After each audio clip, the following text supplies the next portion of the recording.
Hello guys everyone, সবাই ভালো আছেন? আমিও ভালো আছি। Welcome to another blog. তো গাইস, আজকের ভিডিওটা অনেক ইন্টারেস্টিং হতে যাইতাছে, তো ভিডিওটা দেখেন শুরু থেকে শেষ পর্যন্ত। তো কথা না বলে ভিডিওটা শুরু করি, চলেন সবাই। তো গাইস, এখন বাজে রাইতের 12টা বাজে। আমরা রওনা দিয়ে দিলাম গরুর উদ্দেশ্যে। সবাই দেখতে থাকেন ব্লগটা, আশা করি অনেক ভালো লাগবে। লাইক কমেন্ট শেয়ার করে দিন। তো গাড়িতে উঠেছি আমরা, এখন গরু হাটে যেতেছি গরু কিনতে। কোন হাটে ভাল লাগে গরু, যে হাটে ভাল লাগবে হাটে দিই নাহলে আমু।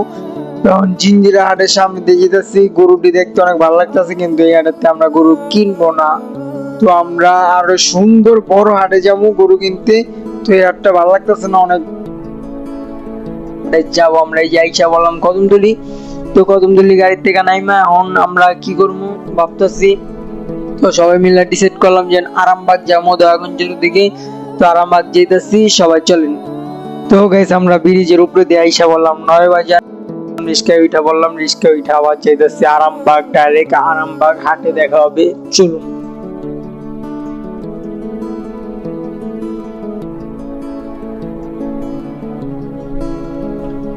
তো গাইস, এখন বাজে রাইতের 1:30, মানে মনে একটু আনন্দ জাগলো।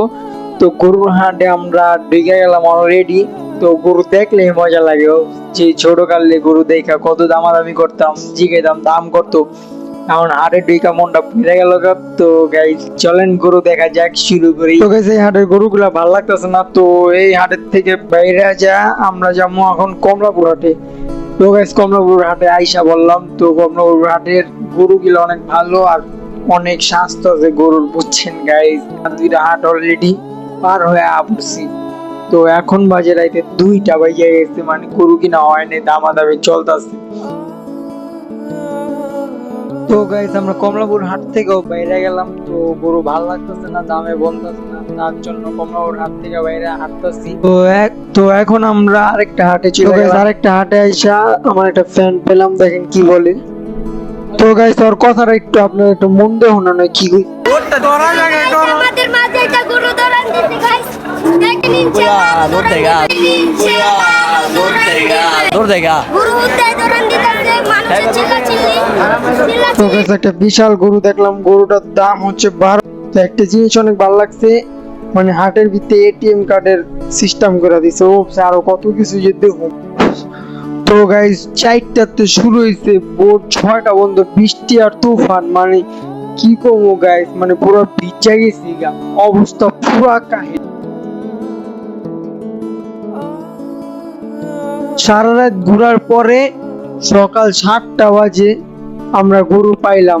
তো গাইস, গরুটা কেমন হয়েছে সবাই কমেন্টে জানাও। এখন গরুর জন্য মালা কিনলাম, মালা কিনা পেটের ভিতরে মালা পরা দিলাম। তো আবার মাথার ভিতরে মালা পরা দিলাম, কত সুন্দর লাগতেছে আমাদের গরুটা। সবাই কমেন্টে বলবেন গরুটার কালারটা কেমন হয়েছে।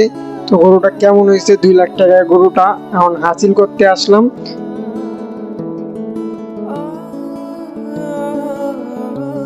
তো সবকিছু দেওয়ার পরে আমরা কমপ্লিট করলাম।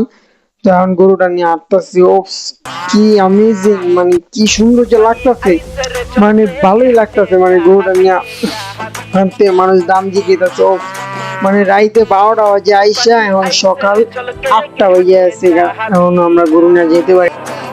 আমরা একটু রেস্ট নেওয়ার পরে পিক আপ ঠিক করলাম। পিক আপ ওয়ালা প্রোভাইড দিচ্ছে, পিক আপ ওয়ালার ভাড়া চাই 2000 টাকা। তো ভাড়াটা দিলাম, দেওয়ানোর পরে মানে পিক আপে উঠলাম, গরু নিয়ে বান্তাসি। ও সেই জানি কত সুন্দর করে যাম এখন বাসায় যা, মজা একটা আলাদা, বুঝছি। সারা রাত যা গেছে আমাদের উপরে, যে জার্নিটা করছি আমরা আইসা বললাম বাসার সামনে। তো এই যে দেখেন আমাদের পিক আপ, এই যে আমাদের বাসা। তো গরুটারে নামাইলাম বাসার সামনে, নামাই এখন গরুটা পাগলামি করতেছি। গরুটারে বাসার ভিতরে ঢুকানো, গরুটারে বাসার ভিতরে ঢুকাইলাম। তো আপনারা কমেন্টে বলবেন গরুটার কালারটা কেমন হয়েছে, গরু জিতছি নাকি হারছি, কমেন্টে বলবেন সবাই। আশা করি জিতছি। তো গরুটা মাংস আছে অনেক, আরো থাকছে। কোরবানি ঈদের গোস্ত বা গোবিনিয়া ভিডিও একটা লয়ে গেছে আপনাকে লেখা। তো আমার অবস্থা এখন অনেক খারাপ, অনেক জার্নি করে এসেছি। তো এখন ফ্রেশ হবো, ফ্রেশ হয়ে নেক্সট ভিডিওতে আপনাদের জন্য থাকছে কোলাকুলি। আর কিছু করার নাই, লাইক কমেন্ট শেয়ার করে দিন। ভিডিওটা ভালো লাগলে ফটাফট টাটা গাইস।